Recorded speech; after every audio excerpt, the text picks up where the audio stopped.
major objectives in relation to our vision for radical transformation.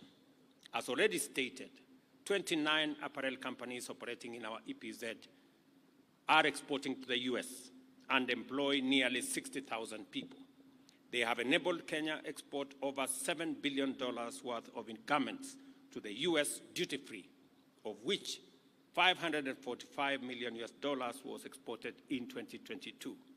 Consequently, Kenya is now the biggest garment exporter to the US in Africa, and our Africa Growth and Opportunities Act apparel strategy has stimulated a 12-fold increase in value of our exports in the last 2 decades. This is not the entire story. Our EPZ ecosystem has expanded to 101 gazetted zones in 22 counties, which accounts for Kenya shillings 149 billion in cumulative investment and directly employs over 75,000 people from Mombasa all the way to Malaba. Of this, the textile and apparel sector constitutes over 100 companies, which employ over 66,000 people directly and between 150,000 and 200,000 people indirectly. Under Better and AGOA, we can look ahead with confidence and expect rapid growth in our apparel industry. I am delighted to announce that the United States, through USAID, is partnering with Kenya to create jobs, increase trade, and strengthen our entire textile and apparel sector, and we are truly grateful to USAID.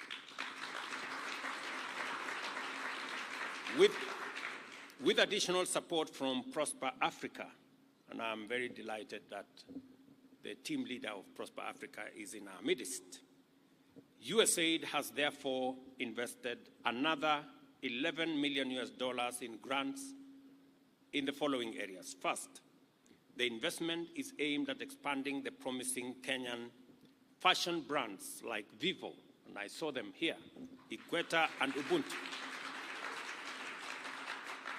Secondly, the investment is extended to grow Kenya's apparel manufacturing base in conjunction with companies like Hela, Mars, Best, Atraco, Royal, Simba, UAL, and Mega. And all of them, I saw them exhibiting here. Finally, the investment is aimed at bringing a new vertical capability to Kenya's textile and apparel subsector with the entry of companies like Koniho and Nexgen into the manufacturing of elastics and labeling. As was said earlier, it will make our turnaround in production much more efficient, faster, and cost-effective. These companies have committed to match this investment with their own investments, amounting to 77 million in total, or Kenya shillings 10 billion in the short term. This combined effort will be expected to generate an additional $330 million in apparel exports and create another 20,000 jobs by the end of next year.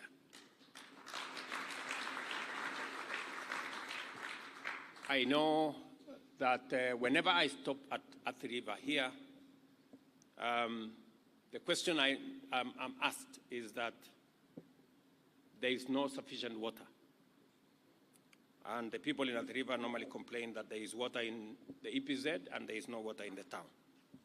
So we intend to deal with that, as I made a commitment that this is going to be sorted out in the next couple of weeks, maybe 1 or 2 months. We will complete the Northern Collector Tunnel program that will supply water directly to this EPZ, and to the people of Athi River, I want to tell them there will be water for Athi River as well.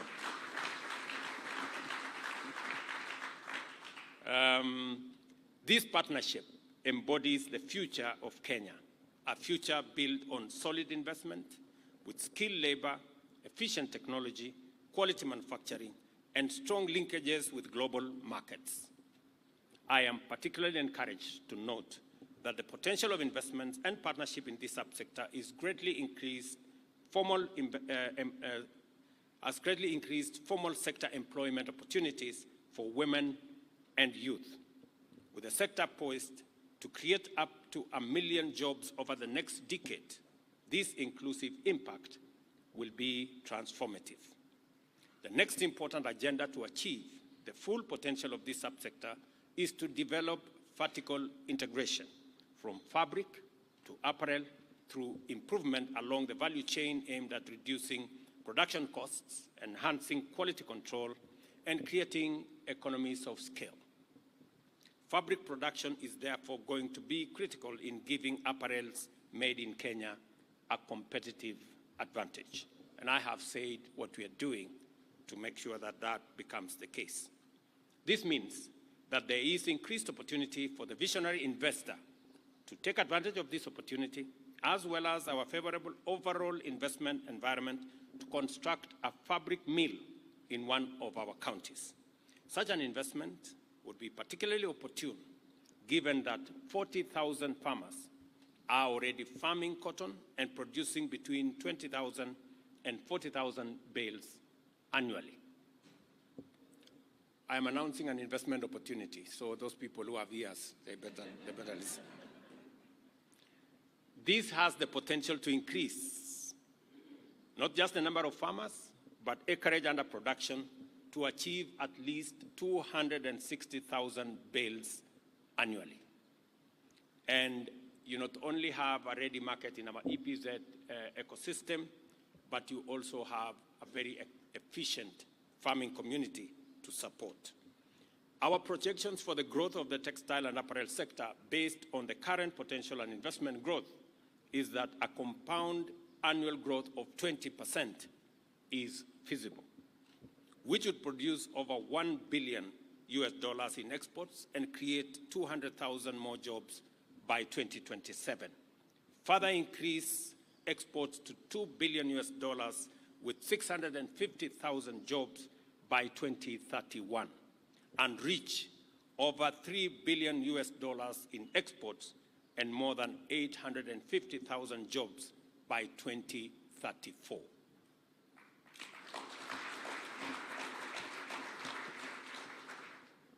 I want the leaders who are here to keep track of the numbers. The numbers are very important. In other words, the conditions exist for Kenya's textile and apparel subsector to drive rapid growth in investment, manufacturing, employment, exports, and technology competitiveness.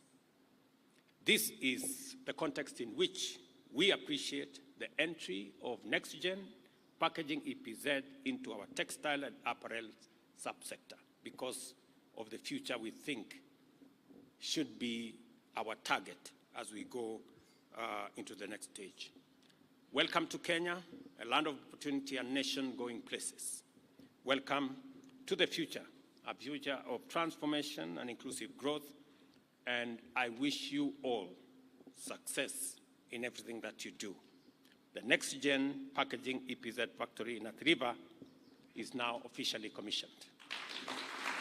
Thank you very much. God bless you and God bless Kenya. Asante sana. If we can have one photo opportunity. If I may now call on the CEO Nexgen, the US Ambassador, Governor Machakos,